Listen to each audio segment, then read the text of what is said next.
Kate is lovely. Kate is another one of my autistic participants. She is 22 and she is also a student like Raheem. She attends Concordia and is taking open studies in a lot of different areas. Kate really did not want to exercise. She really wanted to hang out. And she's a really interesting person.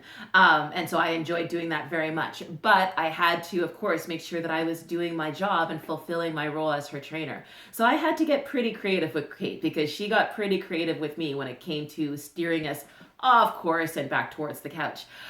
Kate is really motivated by science fiction. This is a passion for her. And so what I wound up doing is I built her what we refer to as a LARPing model, which is live action role play. I built a game for us that integrated a couple of her favorite fandoms of Supernatural and Doctor Who. And so we kind of had this ongoing story motif where exercise was part of the evolving story and where we had to do certain things in order to make the characters in the story proud of us and feel that we were moving the plot forward. So kind of like Dungeons and Dragons meets personal training. And what we would do then also is we would put Supernatural on in front of the TV because as long as she had something to watch, Kate was willing to do just about everything.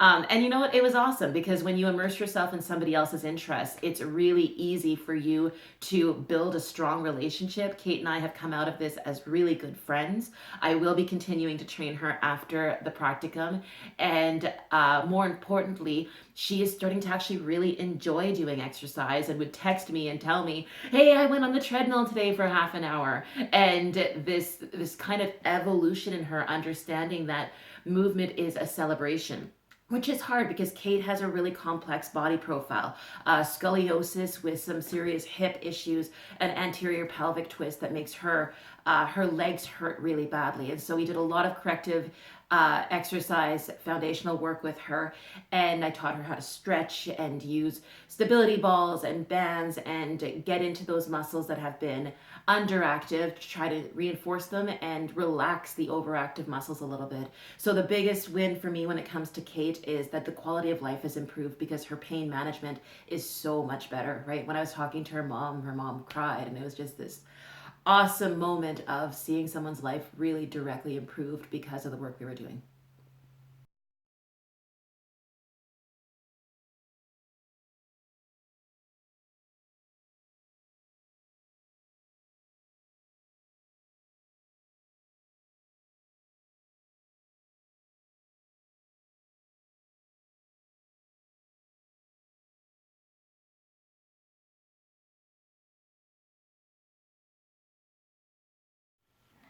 Challenges.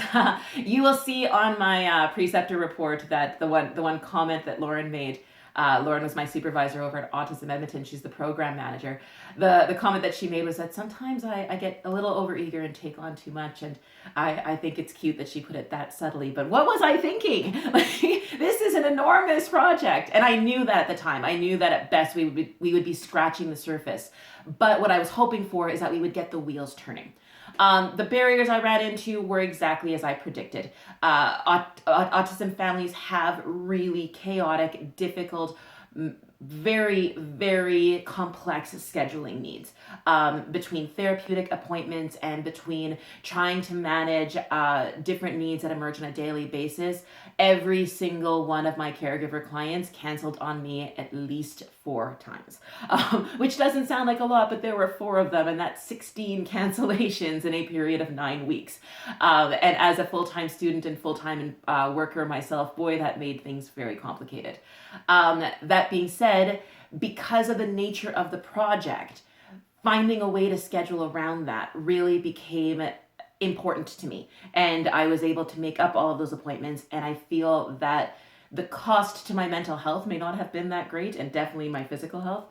But the information I got was important because I think that there's a stereotype that says that people who don't show up or don't schedule things just aren't prioritizing exercise. And that's not the case at all that I ran into. What I ran into is it's not that exercise and fitness isn't a priority. It's that compared to your child having a grand mal seizure, it gets bumped, right? And in terms of priority levels, something can still be very important and not be what you need to deal with in that moment. And when you're dealing with high intense crisis situations on a frequent basis, you have to put the emergency needs first. And when there's openings in the schedule, that's where you fit things in, which leads me to conclude that any future programming models must be built around the same model that we looked at with Santuana, which is self-efficiency and flexibility. We need to empower people to train themselves so that they can fit these into the places of their schedule, those little blocks of time that do exist.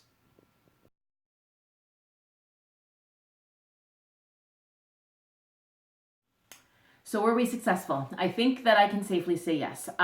What I know as a trainer is that all of my participants, all 6 of them, including the one who had to absent herself, have asked to continue services with me wherever I might wind up. But hopefully through the continuation of this project, given that we have been approved for a grant for $10,000 to begin working with children.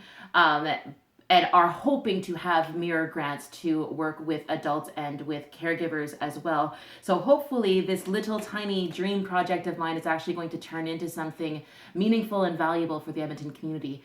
And I expect that we will be able to find a way to support many families. In terms of actual observable metrics, though, the exit surveys showed a 100% approval rating. Every participant indicated that they had increases in their quality of life, that they felt stronger and more empowered, that they were more confident in their ability to perform physical activity, and that they were eager to continue on with the changes that they had made in their lifestyle. All of these things are really encouraging for us. The biggest one for me was everyone reported an increase in mental health as well as quality of sleep. And those are 2 really key metrics in this community, both for caregivers and for autistic individuals.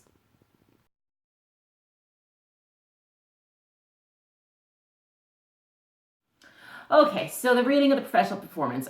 This is always a hard one because generally you want to do the humble brag thing and be like, I wasn't that great. No, I rocked it. I'm not gonna lie. I gave everything I had to this project for the last 4 months.